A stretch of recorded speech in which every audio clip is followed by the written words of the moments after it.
Hola, mi nombre es Ana Moncayo, estudiante de la Escuela de Ingeniería, Acuacultura y Pesquería del octavo semestre, y el tema sobre el que les voy a hablar es sobre técnicas y protocolos de levante de alevines de cobia. El levante de alevinos de cobia constituye la siguiente etapa en la cual se cultivan hasta que alcance un peso de 180 gramos, momento en el cual pasan a la etapa final, que es la de engorde, hasta que alcanzan unos 300 gramos o más, según el objetivo o cómo lo necesita el piscicultor. Para el caso de la cobia, esto puede ocurrir a partir de 8 días post-eclosión, o incluso prolongarse más allá del día 16 post-eclosión, dependiendo del crecimiento en el cual está condicionado por la temperatura a la cual se desarrolla. El objetivo es describir técnicas y protocolos de levante de alevines de cobia. Proceso de manejo. En cuanto al proceso de manejo, uno de los puntos importantes es los parámetros ideales.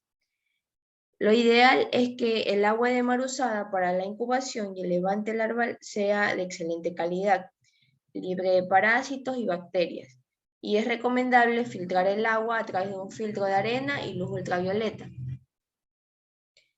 Las variables que tenemos en cuanto a los parámetros ideales serían oxígeno disuelto 5 miligramos por litro, amoníaco menos de 0,1 miligramos por litro, temperatura de 28.5 a 32 grados Celsius y de pH de 7.5 a 8.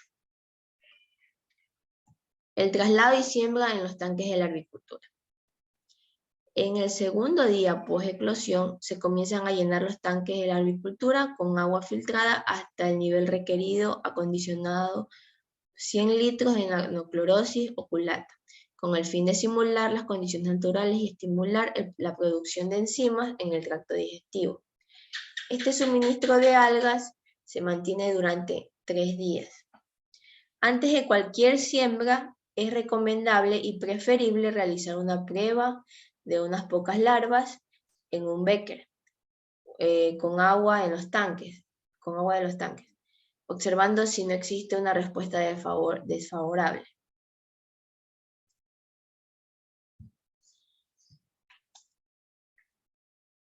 La alimentación que se lleva a cabo con alimento vivo se la hace en 5 raciones, que empiezan desde las 6 de la mañana, 9 de la mañana, 12 del día, 3 de la tarde y 6 de la tarde.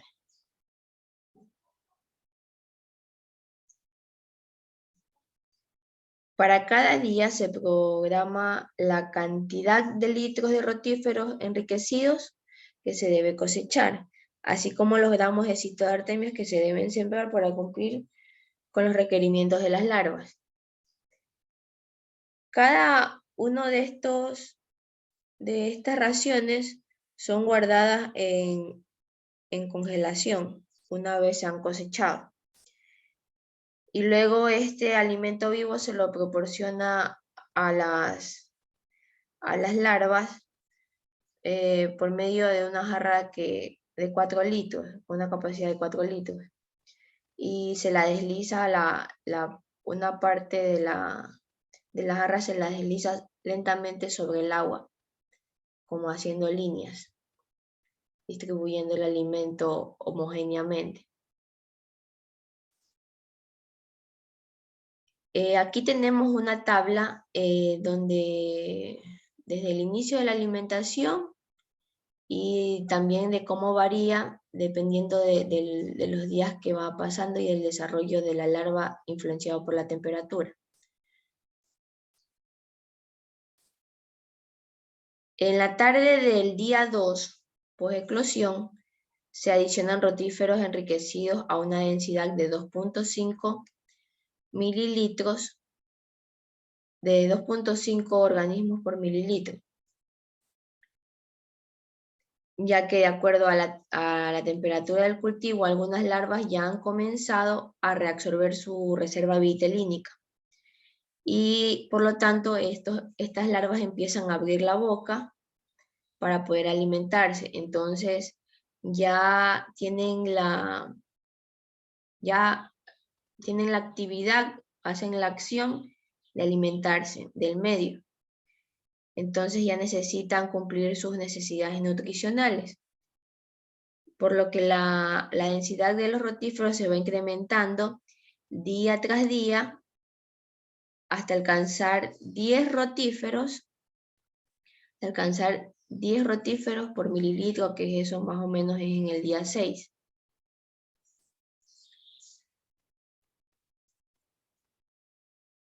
Hasta que en el nivel, o sea, en el día 11, entre el 10 y el día 11 ya se suspende la alimentación con rotíferos.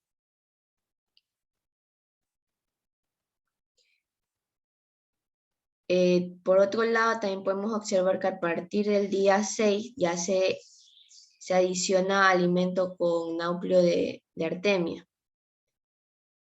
Y se va bajando a medida que va subiendo la dieta con artemia, la que se van dosificando, ya las porciones de rotíferos, las raciones de la densidad de rotíferos que se va a suministrar también va a disminuir. Luego también en el día 8 a 9 ya se comienza a alimentar con náupleo de artemia salina. Y luego se sigue alimentando ya en el día 11 en adelante hasta el máximo día 28 con artemia salina enriquecida. La densidad del alimento vivo. Esta se verifica todos los días tomándola a las 8 de la mañana y a las 2 de la tarde. Se toman 4 muestras por tanque con una pipeta graduada de 1 mililitro para los rotíferos y con Becker de 100 mililitros para las artemias. Los rotíferos se fijan con solución de Lugol y se cuentan con una placa Seguage raster, usando el microscopio, y las artemias se filtran en un colector de 150 micras y también se fijan con 2 mililitros de solución de Lugol, realizando el conteo en el estereoscopio. Adicionalmente a esto, también se toman 5 individuos al azar para medir el crecimiento y observar su contenido estomacal. De esta manera podemos examinar si nuestros organismos se están alimentando de una manera correcta, si su contenido estomacal sí contiene los alimentos que les estamos ofreciendo en la dieta.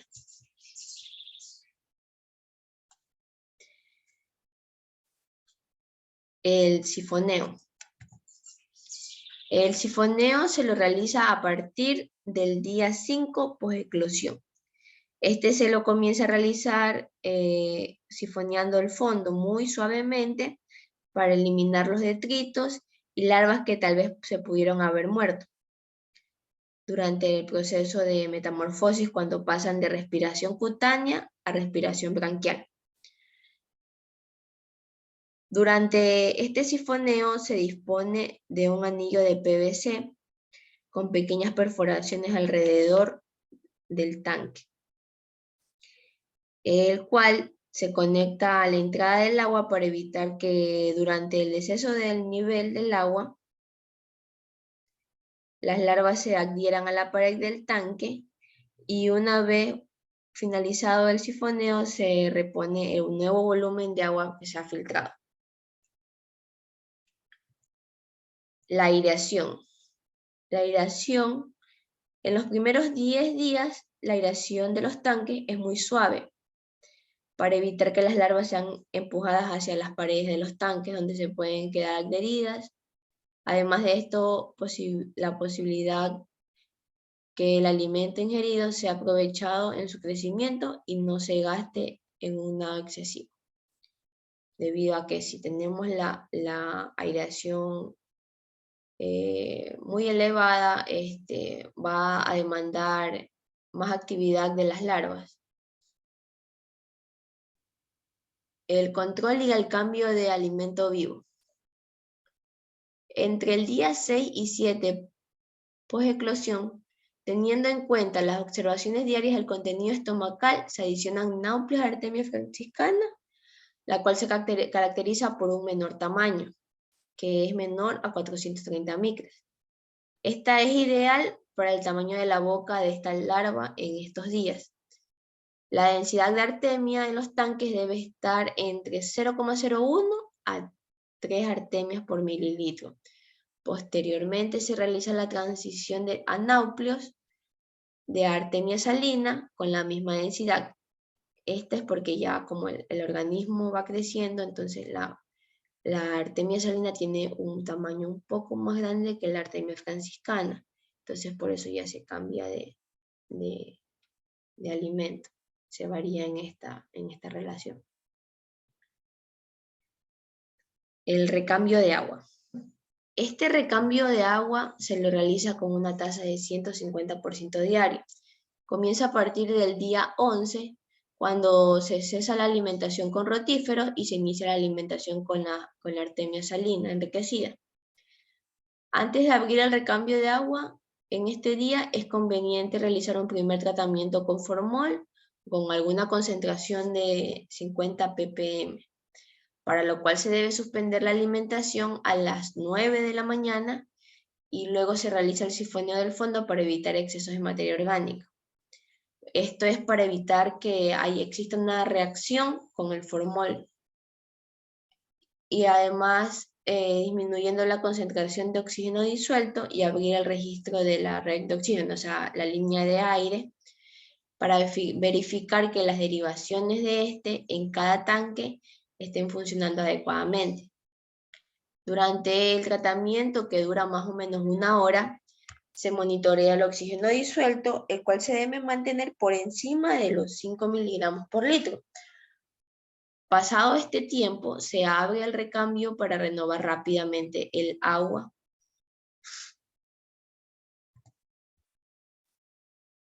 El destete. Este se inicia con alimento balanceado. Aquí tenemos una marca que se llama Otojime 5. Se empieza con la etapa B1 entre el día 11 y 13 post-eclosión.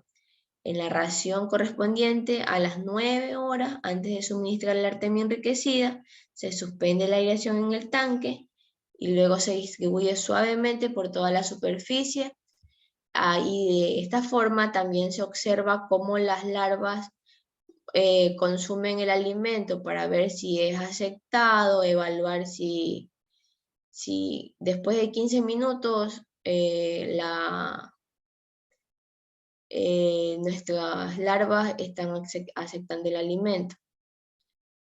Esto se lo realiza durante 2 días y en los horarios establecidos de alimentación. Y se coloca el skimmer. El skimmer es una estructura. El skimmer es una estructura que permite atrapar el alimento no consumido, que es una estructura de PVC que se coloca encima hacia un lado del estanque y allá se va cierta parte de la materia orgánica que no es consumida para evitar que se deteriore el agua.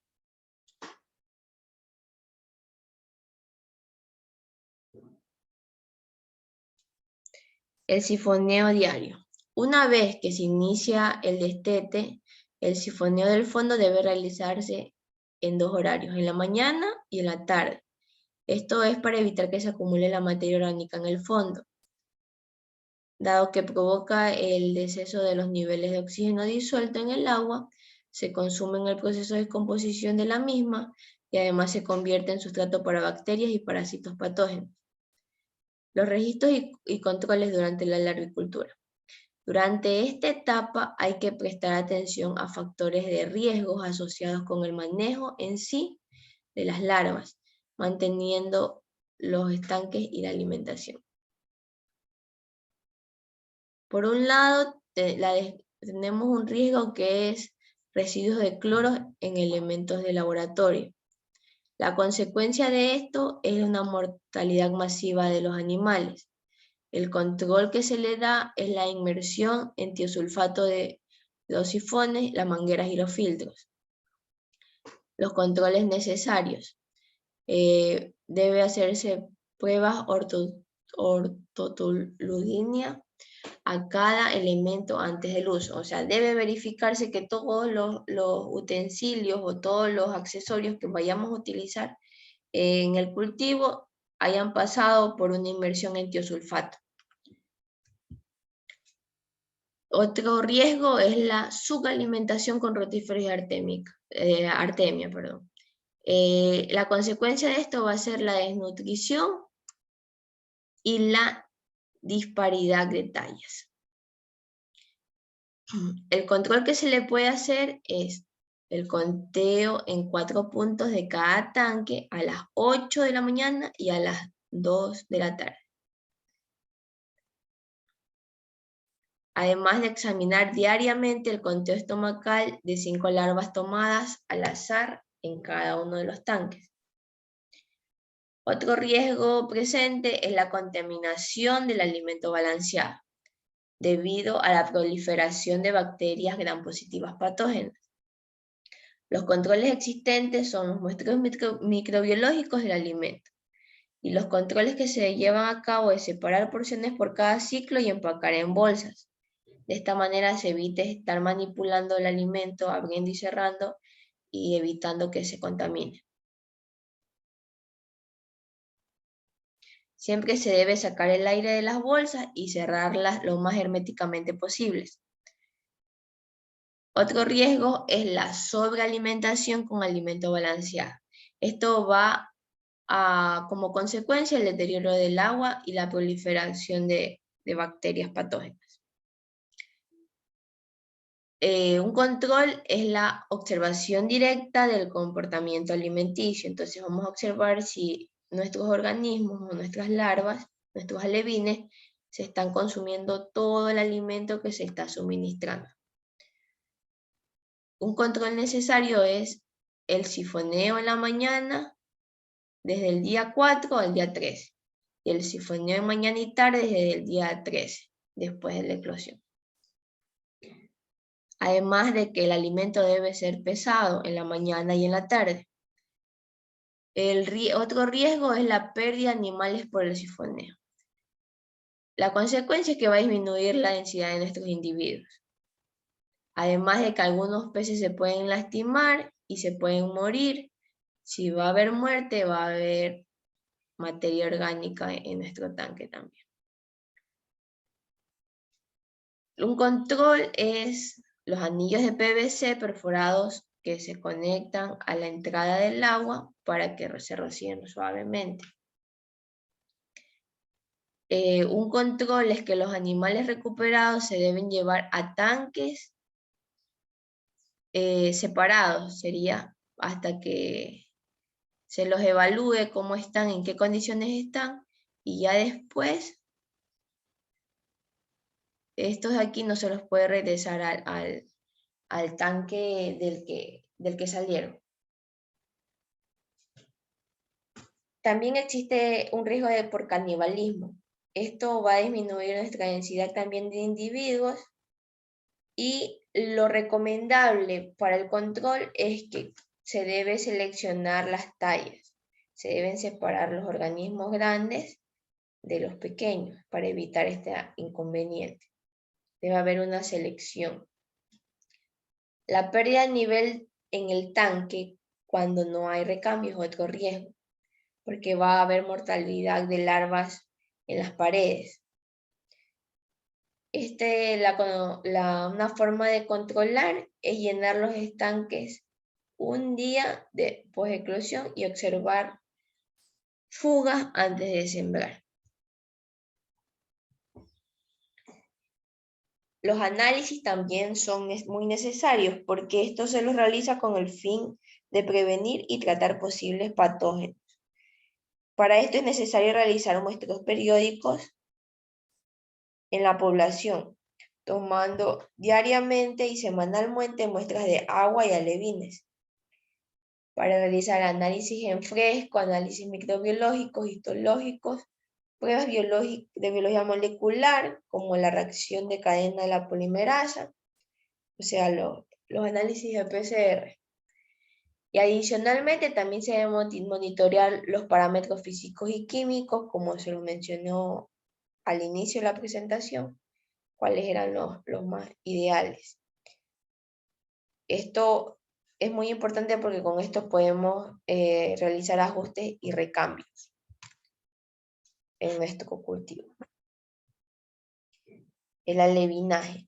La alimentación del alevinaje se la realiza con alimento balanceado y se da a razón de un 10 a 15% de la biomasa, observando el comportamiento alimenticio de la larva y el desarrollo de la misma, realizando la transición entre uno y otro de acuerdo al tamaño de la boca. Este alimento está específicamente formulado para suplir los altos requerimientos de proteínas y lípidos que se requiere para esta especie. Aquí vemos que según el alimento y la talla que va adquiriendo el animal, existen diferentes dietas, la cual también nos indica el nivel de proteína cruda, lípidos, fibra y cenizas. Todo esto cumpliendo con los requerimientos que va a necesitar nuestros alevines en el transcurso de su desarrollo. Aquí observamos una tabla de alimentación. En esta ya está las dietas se las ha realizado al principio con el alimento balanceado, luego dosificándose con artemia y así sucesivamente desde el día, o sea, este ya es el último día del que estoy hablando, pero desde el día 0 hasta el día en el que ya se vaya a sacar los animales o ya se vayan a cosechar los animales para llevarlos a la etapa de engorde.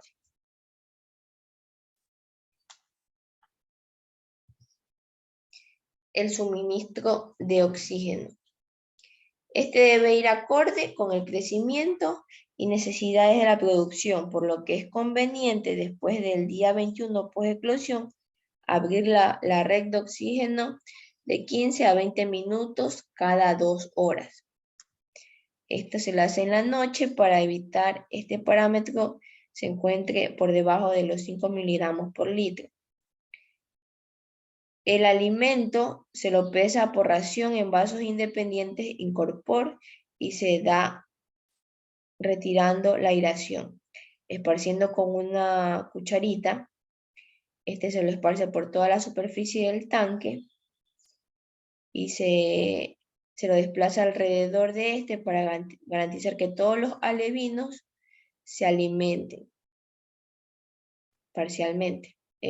Todos se alimenten en raciones iguales, por decirse. La selección por tamaño. Esto es lo que les hablaba antes, la manera de controlar el canibalismo. Esta especie, como podemos leer, tiene un alto nivel de canibalismo, por lo cual es necesario en la etapa de destete realizar una selección manual, removiendo los individuos pequeños de cada tanque. Para esto se toma una jarra plástica y una cuchara por tanque, seleccionando hasta grupos de 50 individuos por conteo que se llevan a los tanques de 1 tonelada. La sanidad. En esta, el éxito de la producción depende del constante monitoreo del estado sanitario de los animales mediante las observaciones diarias, el comportamiento alimenticio y el nado. Este también se lo complementa con montaje en fresco para observar el aspecto de las branquias y la piel, para observar si no presentan bacterias o algún patógeno que esté infestando al animal. Como conclusión, la creación de un protocolo y la ejecución del mismo conlleva una disciplina muy estricta, Cualquier mal manejo puede echar a perder todo el proceso de manejo en un levante de alevines. La calidad de agua implica uno de los más importantes temas a tomar en cuenta. De esto depende toda la dinámica y las condiciones que se les brindan a los organismos para un buen desarrollo y para poder librarlo de estrés. Además, es interesante analizar cómo se lleva a cabo un protocolo de peces en comparación con un protocolo de crustáceos. En ciertas cosas se asemejan, pero al final esto conlleva diferentes manejos de cada uno según los requerimientos del animal. Tenemos el glosario, la bibliografía. Muchas gracias.